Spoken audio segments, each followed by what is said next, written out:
سنا ہوگا کہ عربوں میں رواج تھا، مکے میں بھی رواج تھا، بچیاں پیدا ہوتی انہیں زندہ دفن کر دیا جاتا۔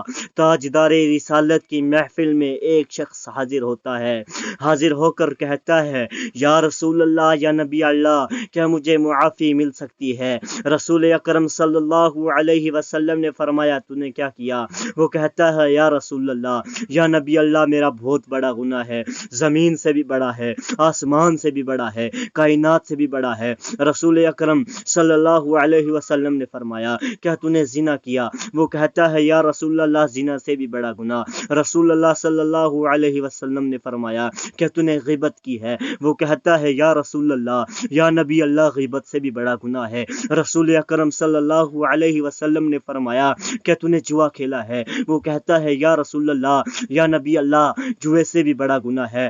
رسول اکرم صلی اللہ علیہ وسلم نے فرمایا ایسا کون سا گناہ ہے جو زمین سے بھی بڑا ہے، آسمان سے بھی بڑا ہے، کائنات سے بھی بڑا ہے؟ تو وہ کہتا ہے یا رسول اللہ، یا نبی اللہ، میں ابو جہل کا پیروکار تھا، ابو جہل کا ماننے والا تھا، میرے گھر میں کوئی اولاد پیدا نہ ہوتی، کوئی بچی پیدا نہ ہوتی۔ کہتا ہے یا رسول اللہ، یا نبی اللہ، 14 سال بیت گئے، 14 سال کے بعد ایک بچی پیدا ہوئی۔ کہتا ہے یا رسول اللہ، جو مجھے بہت پیاری لگنے لگی، اتنی پیاری لگنے لگی کہ یا رسول اللہ، یا نبی اللہ، اگر میں باہر جاتا، کام پر جاتا، باہر سے لوٹ کر جب شام کو گھر واپس آتا، بچی میرے سینے سے چمٹ جاتی، میری ساری تھکاوٹ دور ہو جاتی۔ کہتا ہے یا رسول اللہ، یا نبی اللہ، ایک دن مکہ کے چوک میں ابو جہل نے میرا گربان پکڑ لیا۔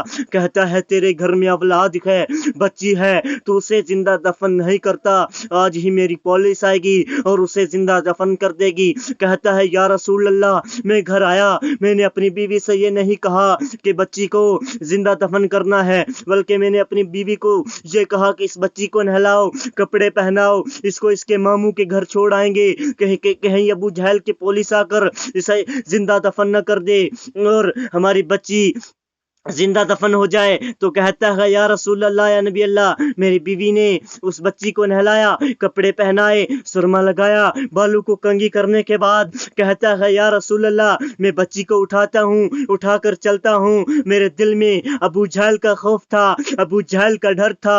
کہتا ہے یا رسول اللہ، یا نبی اللہ، دروازے کے پیچھے کدام اور کسی رکھی ہوئی تھی، میں نے وہ بھی اٹھائی، اٹھا کر چلنے لگا۔ کہتا ہے یا رسول اللہ، اٹھا کر میں چل رہا تھا، ایک بیابان جنگل میں پہنچا، بچی کہتی ہے اے ابا جان، اس راستے کے لیے میرے ماموں کا گھر نہیں ہے۔ میں نے بچی کے منہ پہ تماچا مارا، بچی خاموش ہو گئی۔ کہتا ہے یا رسول اللہ، یا نبی اللہ، میں نے وہ جگہ تلاش کی جہاں بچیوں کو زندہ دفن کر دیا جاتا تھا۔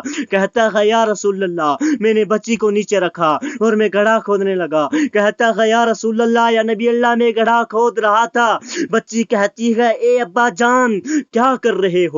میں نے کہا اے بچی خاموش ہو جا، بچی خاموش ہو گئی۔ کہتا ہے یا رسول اللہ، یا نبی اللہ، بچی خاموش ہو گئی، میں گڑھا کھود رہا تھا، بچی نے اپنے سر سے دوپٹہ اتار کر نیچے رکھا اور میرے ساتھ گڑھا کھودنے میں مددگار ہو گئی۔ کہتا ہے یا رسول اللہ، یا نبی اللہ، بچی میرے ساتھ گڑھا کھودنے میں مددگار ہو گئی۔ جب گڑھا کھود کر فارغ ہو گئے، میں نے بچی کو لات ماری، بچی گڑھے میں جا گری۔ کہتا ہے یا رسول اللہ، یا نبی اللہ، بچی چلانے لگی،